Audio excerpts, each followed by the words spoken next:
나니아 연대기 제2장 사자와 마녀와 옷장.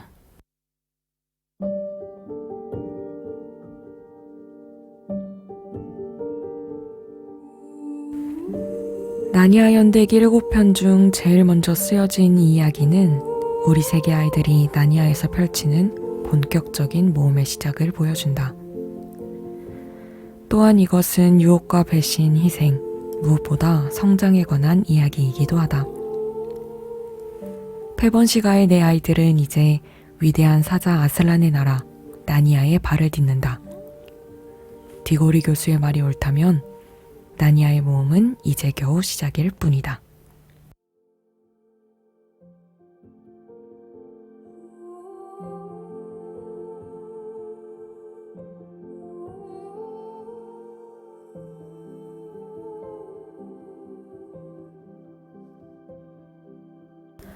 (1) 옷장 안으로 들어간 루시. 옛날에 피터, 수잔, 에드먼드, 루시라는 네 아이가 있었다. 이 이야기는 그 아이들이 전쟁 때 공습을 피해 런던 밖으로 피란 가 있는 동안에 벌어진 일이다. 아이들은 시골 구석에 사는 늙은 교수의 집으로 보내졌다. 교수 집은 가장 가까운 기차역에서도 16km나 떨어져 있었고 또 가장 가까운 우체국에서도 3km쯤 떨어져 있었다. 교수는 아내도 없이 아주 커다란 집에서 맥크리디 부인이라는 가정부와 세 하인과 함께 살고 있었다.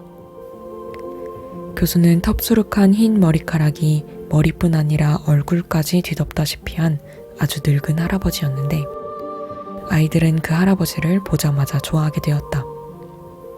그렇지만 아이들을 맞던 첫날 밤에 괴팍스러운 표정으로 현관에 서 있는 교수를 보고 막내인 루시는 조금 무서워했고 셋째인 에드먼드는 웃음이 터지려는 걸 억지로 참느라 계속 코를 푸는 척했다. 첫날 밤 아이들은 교수에게 안녕히 주무시라는 인사를 하고 위층에 올라가자마자 여자아이들의 방에 모여 이야기를 나누었다. 피터가 말했다. 우린 진짜 운이 좋았어. 일이 술술 풀릴 거야. 그 할아버지는 우리가 맘대로 하게 놔둘 것 같아. 수잔이 말했다. 좋은 할아버지 같아. 에드먼드가 말했다. 에이, 그만둬. 그런 식으로 말하지 마. 에드먼드는 피곤하면서도 안 그런 척 할 때에는 언제나 성질을 부렸다. 수잔이 말했다. 어떤 식으로 말이니? 아무튼 넌 벌써 잘 시간이 넘었어. 엄마처럼 말하지 마. 누나가 뭔데 나한테 자라 말아 해. 누나나 자. 루시가 말했다. 다들 자야 하는 거 아냐? 혹시라도 우리가 이 방에 모여 얘기하고 있는 걸 들으면 난리가 날 거야. 피터가 말했다. 아니, 그렇진 않을 거야. 이 집은 우리가 뭘 하든 아무도 상관하지 않을 거야. 장담해. 어쨌든 우리 애기 소리는 들리지도 않을 거야. 여기서 아래층 식당까지 가려면 10분이나 걸리니까. 게다가 그 사이에 계단도 많고 복도도 많잖아? 그때 갑자기 루시가 말했다. 이게 무슨 소리지? 루시는 지금껏 이렇게 큰 집은 처음이었다. 더군다나 쭉 늘어선 빈 방과 많은 기다란 복도를 생각하니 슬며시 겁이 나기도 했다. 에드먼드가 말했다. 바보야, 저건 그냥 새소리야. 피터가 말했다. 올빼미 소리야. 이곳은 새들이 살기에 아주 좋은 곳일 거야. 이제 자러 가야겠어. 우리 내일 샅샅이 탐험을 해보자. 이런 곳이라면 뭐라도 발견할 수 있을 거야. 오는 길에 그 산들 봤지? 숲은? 독수리가 있을지도 몰라. 수사슴도. 어쩜 매도 있을걸? 루시가 말했다. 오소리도. 에드먼드도 말했다. 여우도. 수잔도 거들었다. 토끼도. 그러나 다음날 아침이 되자 비가 쏟아졌다. 억수같이 퍼부어대는 비 때문에 창밖을 내다보아도 산이나 숲, 정원을 흘러가는 물줄기조차 보이지 않았다. 에드먼드가 말했다. 어휴, 비가 올 줄 알았다니까. 아이들은 방금 교수와 함께 아침 식사를 끝내고 교수가 마련해준 위층 방에 모여 있었다. 그 방은 길쭉하고 천장이 나지막했으며 양쪽 벽에 밖이 내다보이는 창문이 2개씩 있었다. 수잔이 말했다. 에드먼드, 그만 투덜대. 1시간쯤 지나면 날씨가 갤 거야. 그동안 신나게 놀자. 라디오도 있고 책도 많으니까. 피터가 말했다. 난 빼줘. 나는 집안을 탐험할 거야. 그 말에 너도 나도 좋다고 따라 나섰다. 이렇게 해서 아이들의 모험은 시작되었다. 이 집은 가도 가도 끝이 없을 것 같았고 어디나 생각지도 못한 장소들로 가득했다. 처음 얼마 동안은 문을 열자 모두가 예상한 대로 빈 방이 나타났다. 그러나 아이들은 곧 그림으로 꽉 찬 아주 길쭉한 방에 이르러 갑옷 한 벌을 발견했다. 그 다음에는 온통 초록색으로 칠해진 방이 있었는데 방 한 구석에 하프가 놓여 있었다. 그리고 계단 3개를 내려갔다가 다시 계단 5개를 올라가니 2층의 작은 홀과 발코니로 나가는 문이 보였고 서로 통해 있는 방들이 쭉 이어져 있었으며 방마다 책이 빽빽히 꽂혀 있었다. 대부분 아주 오래된 책들이었고 어떤 것은 교회 성경책보다 더 컸다. 그러다가 커다란 옷장 하나만 덩그러니 놓여있는 방이 불쑥 나타났다. 옷장 문에는 거울이 달려 있었다. 그 방에는 창턱에 붙어있는 죽은 파리를 빼면 아무것도 없었다. 피터가 말했다. 아무것도 없어. 아이들은 다시 우르르 밖으로 나갔다. 단 루시만 빼고. 루시는 옷장 문이 잠겨 있으리라 생각하면서도 왠지 볼만한 가치가 있을 것 같다는 생각이 들어 뒤에 남아 있었다. 그런데 놀랍게도 문은 아주 쉽게 열렸고 거기에서 좀약 2알이 또르르 굴러 떨어졌다. 안을 살펴보니 코트 몇 벌이 걸려 있었다. 대부분 긴 모피 코트였다. 모피의 감촉과 냄새라면 사족을 못 쓰는 루시는 곧장 옷장 안으로 들어가 코트 사이에다 얼굴을 비비댔다. 루시는 옷장 안에 들어가서 문을 닫는 것은 멍청한 짓이라는 걸 알고 있었기 때문에 옷장 문은 그냥 열어두었다. 안쪽으로 좀 더 들어가 보니 코트가 쭉 걸린 첫째 줄 뒤에 2번째 줄이 있었다. 거기는 무척 캄캄해서 루시는 옷장 뒷벽에 얼굴을 부딪히지 않으려고 팔을 앞으로 쭉 뻗었다. 한 걸음, 2걸음 내디디며 손가락 끝이 옷장 뒷벽에 닿겠지 싶었는데 뜻밖에도 나무 벽은 손에 닿지 않았다. 루시는 이 옷장은 엄청나게 큰가 봐 하고 생각하면서 들어갈 자리를 마련하려고 부드러운 코트 자락을 옆으로 밀며 안으로 쭉쭉 들어갔다. 그때 발밑에서 뭔가가 뽀드득 하는 소리가 났다. 루시는 좀약인가? 하고는 허리를 굽혀 발 아래를 만져보았다. 그런데 딱딱하고 매끄러운 옷장나무 바닥이 아니라 부드러우면서도 아주 차갑고 푸석푸석한 것이 만져졌다. 정말 이상한데? 루시는 혼잣말을 하면서 1-2걸음 더 나아갔다. 다음 순간 루시는 부드러운 털이 아니라 딱딱하고 거칠고 따끔거리기까지 않은 어떤 것이 얼굴과 손을 스치고 있는 걸 알아차렸다. 루시는 놀라서 소리쳤다. 아니, 꼭 나뭇가지 같잖아. 순간 루시는 앞에 불빛이 어른거리는 것을 보았다. 옷장 뒷벽이 있어야 할 자리에서 1-2 발자국도 아닌 멀찍이 떨어진 곳에서 불빛이 보였던 것이다. 뭔가 차갑고 부드러운 것이 루시 위로 떨어지고 있었다. 잠시 후 루시는 자신이 깜깜한 밤중에 눈을 밟은 채 숲 한가운데에 서 있다는 걸 깨달았다. 하늘에서는 눈송이가 내리고 있었다. 루시는 속으로 생각했다. 여차하면 언제든지 돌아갈 수 있는데 뭐. 그러고는 뽀드득 뽀드득 눈을 밟으며 불빛 쪽으로 향해 숲을 헤치고 나아갔다. 10분쯤 지나 그곳에 다다르니 가로등이 하나 서 있었다. 루시는 멈춰서서 가로등을 바라보며 숲 한가운데에 웬 가로등일까? 이젠 또 어떻게 할까 곰곰이 생각했다.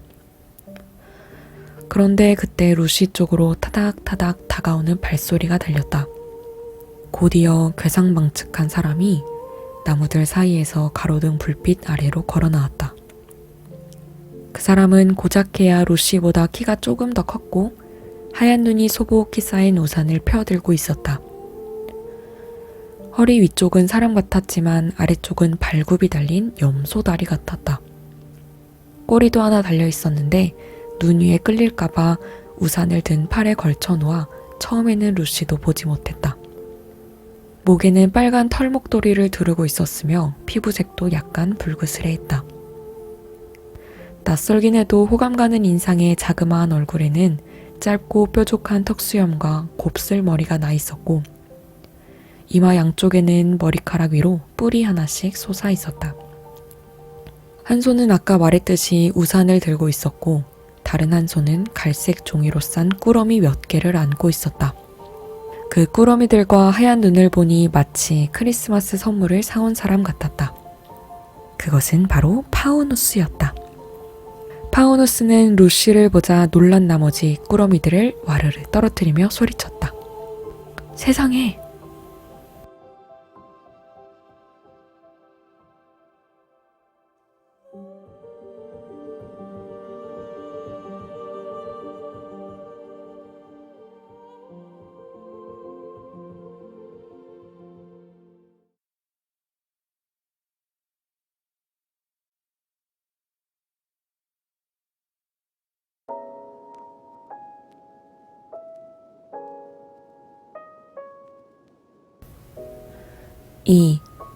루시가 옷장에서 찾아낸 것.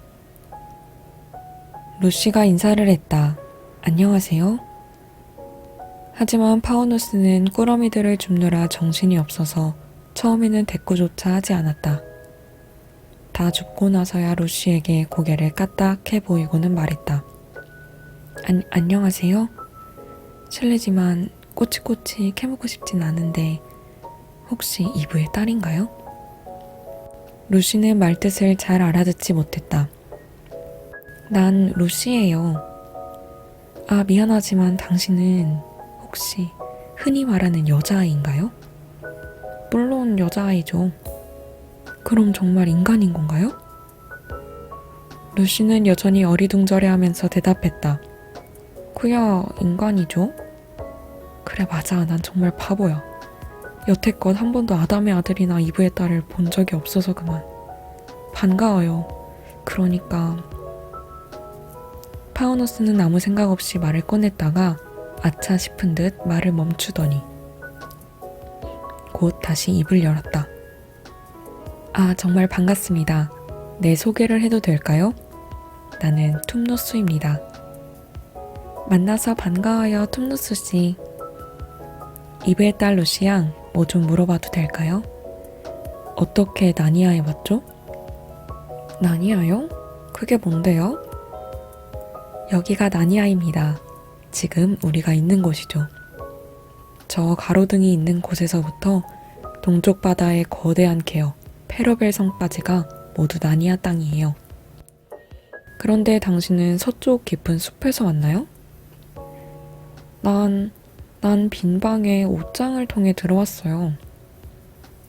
툼누스 씨는 다소 우울한 목소리로 말했다. 아, 어렸을 때 지리 공부를 좀 더 열심히 했더라면 그 이상한 나라들도 혼이할 수 있었을 텐데 이젠 너무 늦었어. 루시가 킥킥거리며 말했다. 그건 나라가 아니에요. 그냥 저 뒤에 있을 뿐이죠. 나도 뭐가 뭔지 모르겠지만 거긴 지금 여름이에요. 그런데 나니아는 겨울이죠. 아주 오랫동안 겨울이었어요. 이렇게 눈 속에서 얘기하다간 둘 다 감기 걸리겠어요. 머나먼 빈방 나라, 영원한 여름이 계속되는 화창한 도시 옷장에서 오신 이브의 딸, 우리 같이 차나 한잔 할까요? 고마워요, 툼누스 씨. 하지만 돌아가야 해요. 저 모퉁이만 돌면 바로 해요. 따뜻한 불도 있고 토스트, 정어리, 케이크도 있어요. 어머, 정말 친절하시네요. 하지만 오래 머물진 못해요. 이브의 딸, 팔짱을 끼면 둘 다 우산을 쓸 수 있어요. 저 길이에요. 자, 이제 가죠. 루시는 이 이상한 창조물과 평소에 잘 알고 지내던 사이처럼 팔짱을 끼고 숲속을 걸어갔다.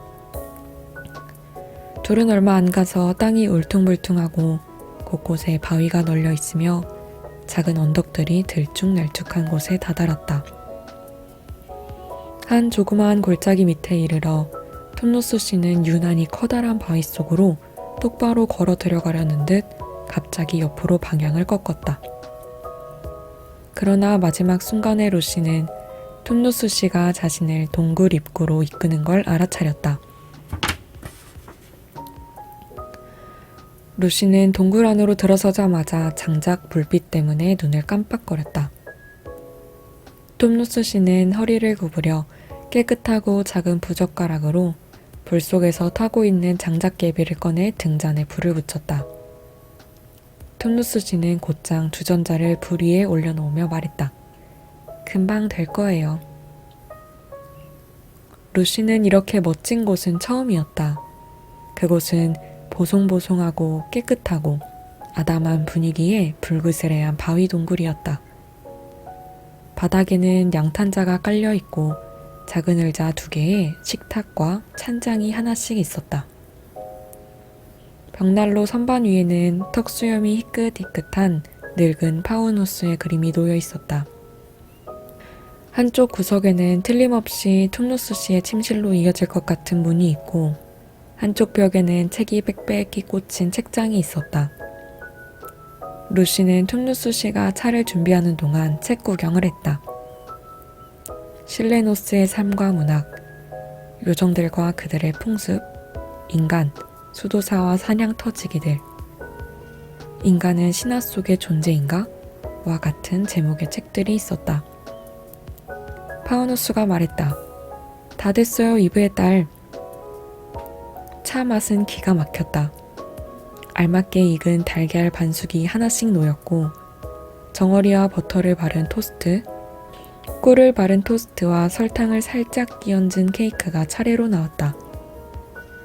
루시가 실컷 먹고 나자 파우누스가 이야기를 시작했다. 파우누스는 숲속 생활에 관한 신비로운 이야기들을 잘 알고 있었다. 한밤중의 춤잔치, 물의 요정 나이아스들과 나무의 요정 드리아스들이 어떻게 밖으로 나와 파우누스들과 함께 춤을 추는지 말해주었다.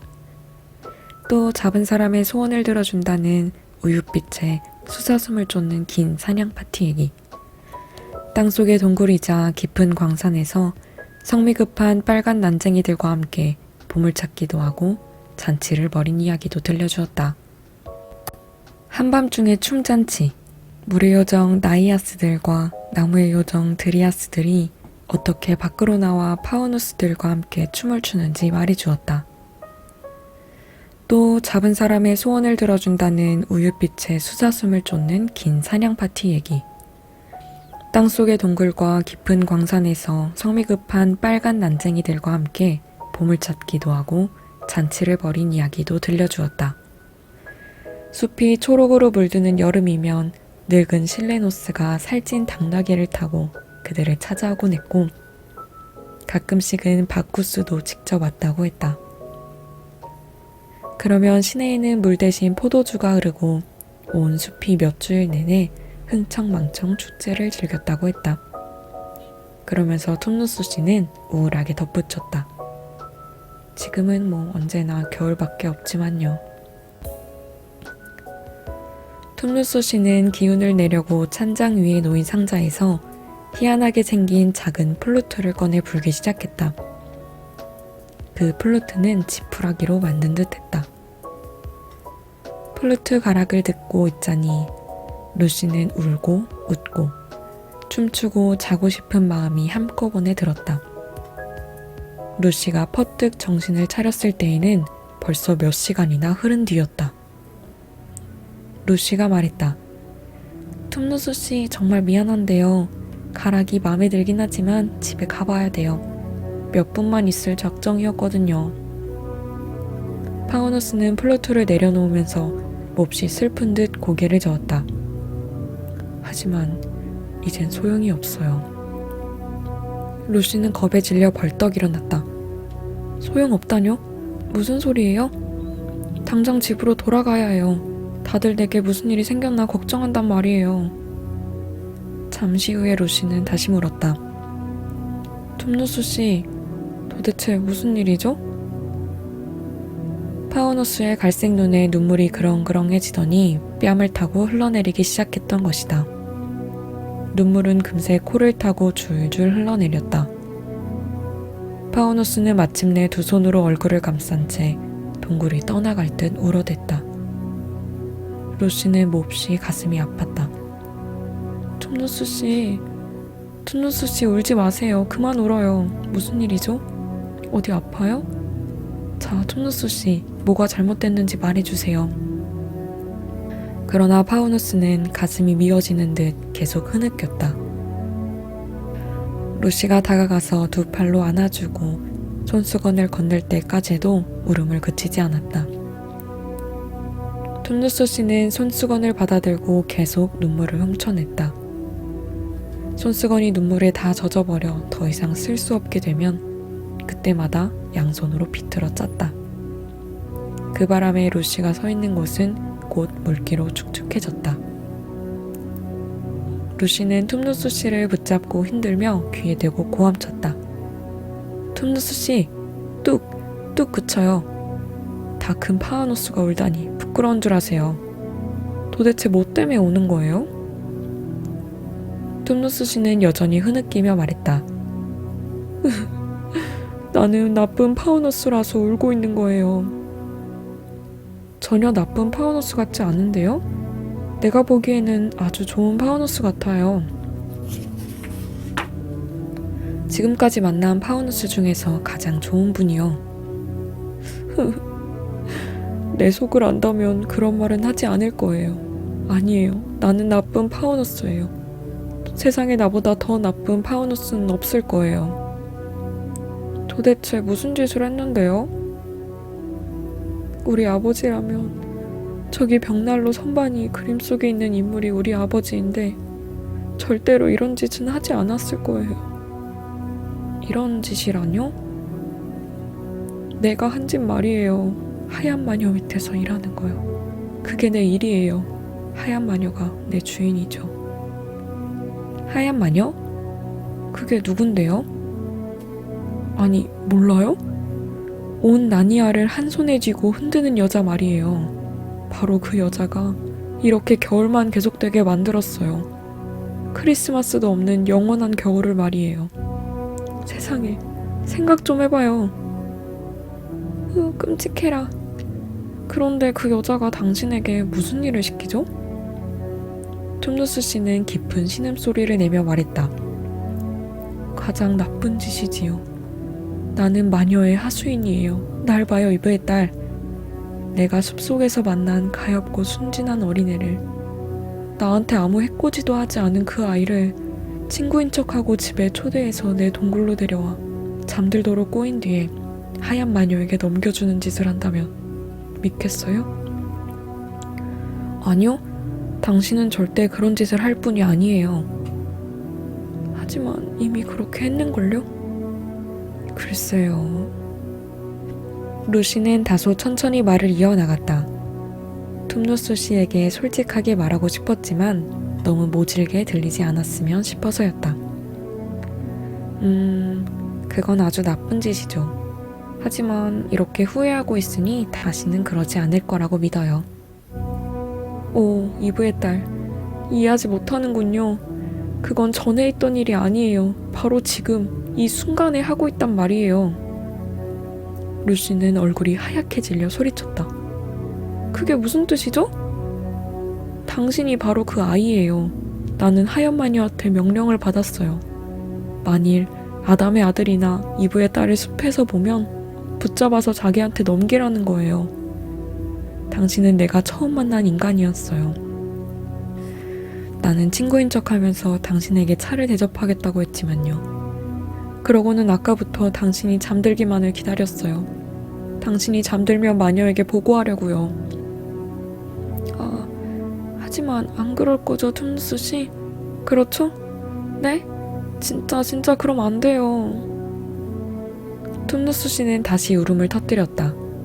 그래도 마녀에게 잡히고 말 거예요. 그럼 내 꼬리랑 뿔은 싹둑 잘려버릴 테고 턱수염도 모조리 뽑히겠죠. 그리고 마녀는 마법의 지팡이로 내 아름다운 발굽을 후려칠 거고요.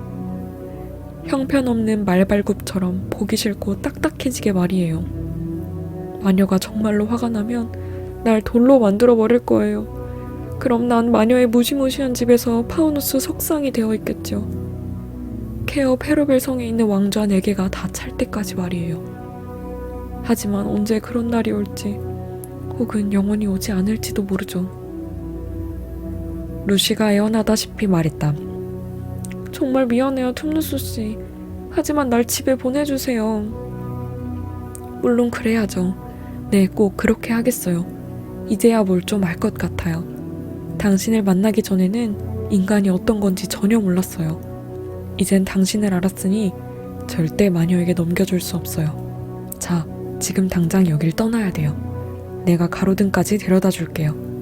거기서부터는 혼자 빈방 옷장으로 돌아갈 수 있죠? 자신 있어요. 되도록 빨리 가야 해요. 숲속 곳곳에 마녀의 염탐꾼들이 득실거리거든요. 나무들 중에도 마녀 편이 있을 정도니까요. 둘은 자리에서 일어나 식탁 위에 찻잔들을 그대로 놔둔 채 떠났다. 툼누스 씨는 또다시 우산을 펴들고 루시에게 팔짱을 끼게 하고는 눈 속으로 나왔다. 돌아가는 길은 파우누스의 동굴로 왔던 길과는 딴판이었다. 둘은 한마디도 없이 최대한 빠른 걸음으로 움직였고 툼누스 씨는 계속 컴컴한 곳으로만 갔다. 루시는 다시 가로등이 있는 곳까지 와서야 겨우 마음을 놓았다. 툼누스 씨가 말했다. 이브의 딸, 여기서부터는 길을 알겠죠? 루시는 나무들 사이를 열심히 바라보았다. 멀리 대낮같이 밝은 빛이 어렴풋이 보였다. 네, 옷장문이 보여요. 그럼 어서 집으로 돌아가세요. 그리고 내가 하려던 짓을 용서해 줄 수 있겠어요? 루시는 툼누스 씨의 손을 잡으며 진심으로 말했다. 그럼요, 당연하죠. 그리고 나 때문에 끔찍한 광경에 빠지지 않았으면 좋겠어요. 안녕, 이브의 딸. 그런데 내가 그 손수건을 간직해도 될까요? 되다 마다요. 루시는 멀리 보이는 빛 쪽으로 있는 힘을 다해 내달렸다. 어느새 거칠게 스치는 나뭇가지 대신 모피 코트에 부드러운 감촉이 와닿더니 발밑에는 뽀드득거리는 눈 대신 나무 판자가 삐걱거렸다. 루시는 대번에 자신이 옷장에서 뛰쳐나와 이 모든 모험이 시작된 빈 방에 돌아와 있다는 걸 깨달았다. 루시는 등 뒤로 옷장문을 꼭 닫고 주위를 둘러보며 숨을 헐떡거렸다. 밖에는 여전히 비가 내리고 있었고 복도 쪽에서 다른 형제들의 목소리가 들려왔다. 루시는 큰 소리로 외쳤다. 나 여기 있어. 여기, 나 방금 돌아왔어. 난 괜찮아.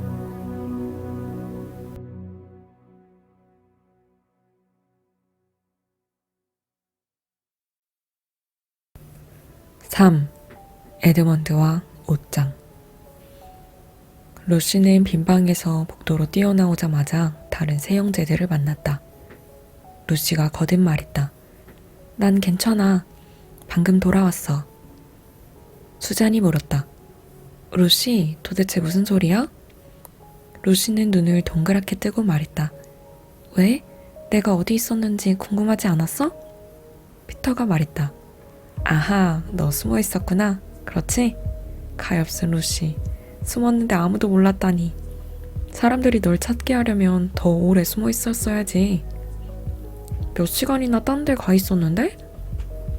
다른 형제들은 서로를 빤히 쳐다보았다. 에드먼드가 자기 머리를 콩콩 두드리며 말했다. 돌았군. 완전히 돌았어. 피터가 물었다. 루시, 너 그게 무슨 소리야? 아이 참, 내가 옷장 안으로 들어갔을 때 막 아침을 먹은 다음이었단 말이야. 난 몇 시간 동안 딴 데 가서 차도 마시고 별별 일이 다 있었다고. 수잔이 말했다. 루시, 멍청한 소리 그만해. 우린 방금 그 방에서 나왔어. 너만 거기 남아있었고. 피터가 말했다. 루시는 멍청한 소리를 한 게 아니야. 그냥 재미삼아 얘기를 지어낸 것뿐이지. 그렇지, 루시? 장난인데 뭐. 아니야, 피터 오빠. 그런 게 아니야. 그건 마법의 옷장이야. 그 안에는 숲이 있고 눈이 내리고 파우누스도 있고 마녀도 있고 나니아라는 나라도 있어. 가서 보란 말이야. 다른 형제들은 그 말을 어떻게 받아들여야 할지 몰랐지만 루시가 너무 흥분해 있어서 다들 루시와 함께 그 방으로 되돌아갔다. 루시는 쏜살같이 앞장서서 달려가 옷장 문을 활짝 열고 소리쳤다. 자, 직접 봐. 수잔은 모피 코트를 옆으로 제치고 고개를 안으로 디밀며 말했다. 어휴, 바보. 이건 그냥 옷장이야. 봐, 뒷벽이 있잖아. 모두들 안을 들여다보며 코트를 밀어젖혔다.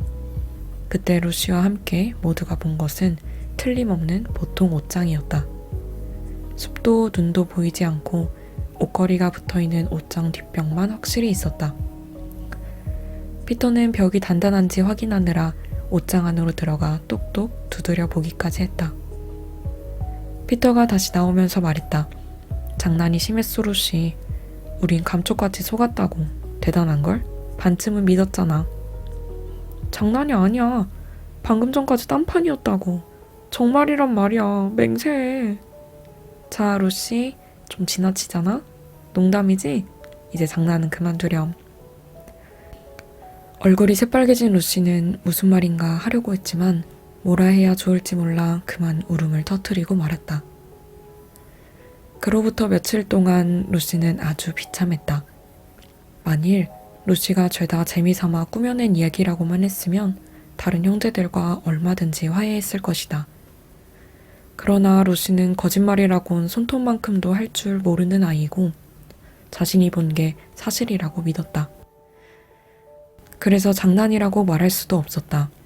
다른 형제들은 루시가 말도 안 되는 거짓말을 하고 있다고 생각했다. 그 때문에 루시는 몹시 슬펐다. 큰오빠와 언니는 별 뜻 없이 그랬지만 작은 오빠만은 분명히 아기가 있었다. 에드먼드는 루시만 보면 온 집안 벽장마다 또 다른 새로운 나라들이 있냐고 놀려댔다. 더욱이 요즘같이 즐거워야 할 때 그렇지 못한 것은 여간 속상한 일이 아니었다. 날씨가 계속 화창해서 아이들은 아침부터 밤까지 바깥에서 헤엄치고 낚시하고 나무에 기어오르고 히스가 무성한 들판에서 뒹굴며 놀았다. 그렇지만 루시는 도무지 재미가 없었다. 다시 비가 내리는 날까지 그런 나날이 계속되었다. 그날 오후까지 줄기차게 비가 내리자 아이들은 집안에서 숨바꼭질을 하기로 했다. 수잔이 술래였다. 다들 숨으려고 흩어지자마자 루시는 옷장이 있는 방으로 갔다. 옷장에 숨을 생각은 없었다. 그랬다가는 또다시 그 지긋지긋한 일을 가지고 이러쿵 저러쿵 말이 많을 테니까. 그런데도 옷장 안을 한 번 더 보고 싶었다. 이제는 루시조차 나니아와 파우누스가 꿈이 아니었을까 의심스러웠다. 집이 워낙 크고 복잡해서 숨을 곳은 많았다. 루시는 옷장 안을 한번 들여다보고 나서 딴 데 숨어도 시간은 충분할 것 같았다. 그런데 막 옷장 앞에 다다른 순간 바깥 복도에서 발자국 소리가 들렸다. 루시는 할 수 없이 옷장 안으로 뛰어들어가 문을 살며시 닫은 다음 붙들고 있었다. 절대로 문을 꽉 닫지는 않았다. 옷장 안에 들어가서 문을 닫는 것은 멍청한 짓이라는 걸 알고 있었기 때문이다. 마법의 옷장이 아니라도 말이다. 루시가 방금 들은 발자국 소리는 에드먼드의 발소리였다. 에드먼드는 방으로 들어오다가 때마침 옷장 안으로 사라지는 루시를 보았다. 에드먼드는 자기도 그 안에 들어가기로 마음먹었다. 특별히 숨기 좋아서가 아니라 루시가 말한 상상의 나라를 트집 잡아 계속 놀려먹으려는 심보에서였다. 에드먼드는 옷장 문을 열었다. 여느 때처럼 코트가 걸려 있었고 좀약 냄새가 풍기고 컴컴하고 조용했다. 루시는 보이지 않았다.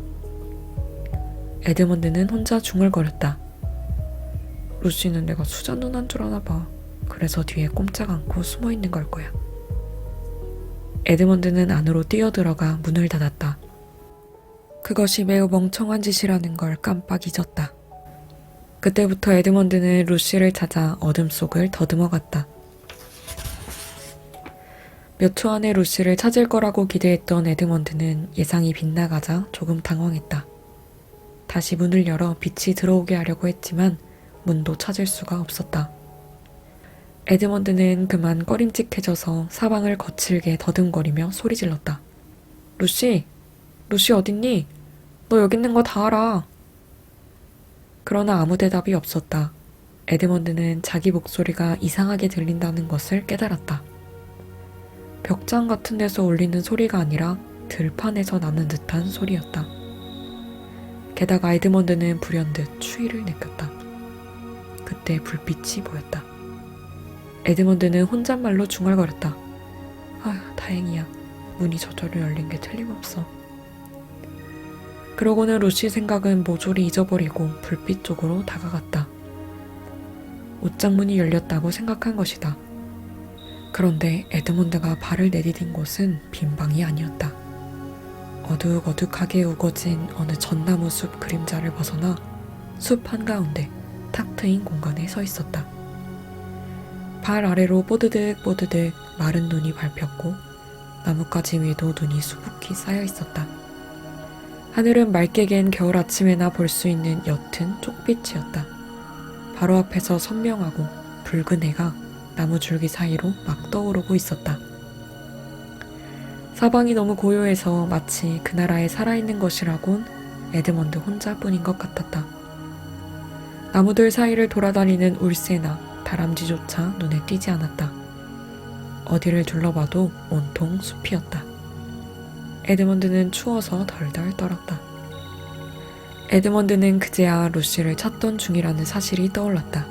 그와 더불어 지금 현실로 밝혀진 상상의 나라를 가지고 루시한테 얼마나 심술궂게 굴었는지도 떠올랐다. 에드먼드는 루시가 틀림없이 근처 어딘가에 있을 거라 생각하고는 큰 소리로 외쳤다. 루시! 루시! 나도 왔어. 나야 에드먼드!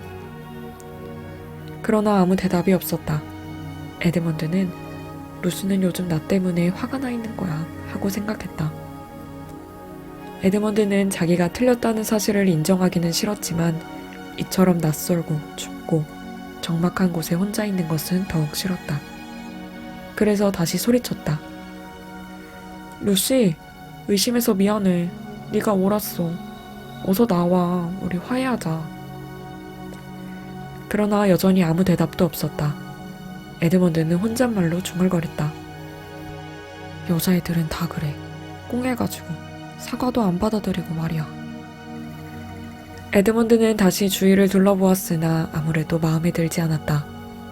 이제는 집으로 돌아가야겠다고 마음을 거의 굳혔을 때였다. 숲 저 멀리에서 종소리가 들려왔다. 가만히 귀를 기울이는데 소리가 점점 더 가까워지더니 술록 2마리가 끄는 썰매 한 대가 보였다. 세틀랜드 종의 조랑말만한 술록은 털이 어찌나 하얀지 눈보다 더 하얗게 보였다. 높이 뻗어있는 술록의 뿔은 아침 노을을 받아 불타는 듯 빛나고 있었다. 주홍빛 가죽으로 된 술록의 끌체에는 종이 잔뜩 달려있었다. 썰매이는 일어서봤자 키가 1m도 채 안 될 것 같은 뚱뚱한 난쟁이가 앉아서 술록을 몰고 있었다.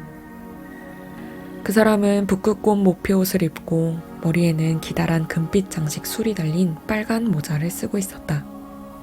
난쟁이의 무성한 수염은 무릎까지 내려와 담요 노릇을 제법 톡톡히 하고 있었다.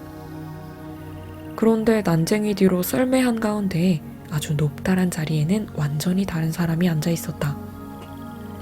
에드먼드가 이제까지 본 여자 가운데 가장 키가 크고 덩치가 어마어마한 여인이었다. 그 여인도 목까지 올라오는 하얀 모피옷을 입고 있었는데 오른쪽에는 길고 곧은 황금빛 마법의 지팡이를 들고 있었고 머리에는 금관을 쓰고 있었다.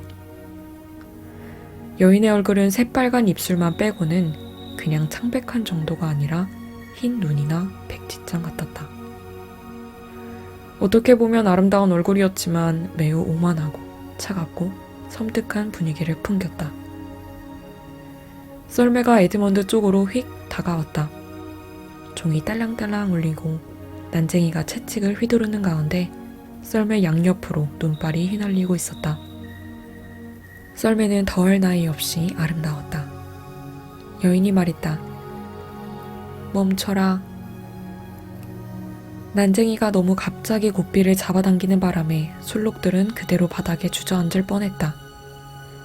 술록들은 이내 자세를 추스른 뒤 재갈을 우두둑 우두둑 씹으며 숨을 몰아쉬었다. 차디찬 대기 속으로 뿜어져 나오는 술록들의 콧김이 마치 연기처럼 보였다. 여인은 에드먼드를 매섭게 쏘아보며 물었다. 그런데 넌 뭐냐? 에드먼드는 다소 어색하게 대답했다. 나는 에드먼드예요. 에드먼드는 자기를 쳐다보는 여인의 눈초리가 싫었다. 여인은 얼굴을 찡그리더니 아까보다 더 험악하게 쏘아보며 물었다. 그게 여왕한테 하는 말버릇이냐? 용서하세요, 여왕폐하. 몰랐어요. 나니아 여왕을 모른다고? 참. 이제부터는 똑똑히 알게 해주지. 그건 그렇고 다시 묻겠는데 넌 뭐냐? 저 여왕폐하, 도대체 뭘 물으시는 건지 모르겠어요. 저는 학교에 다녀요. 아무튼 지금은 방학이라서 안 다니지만요.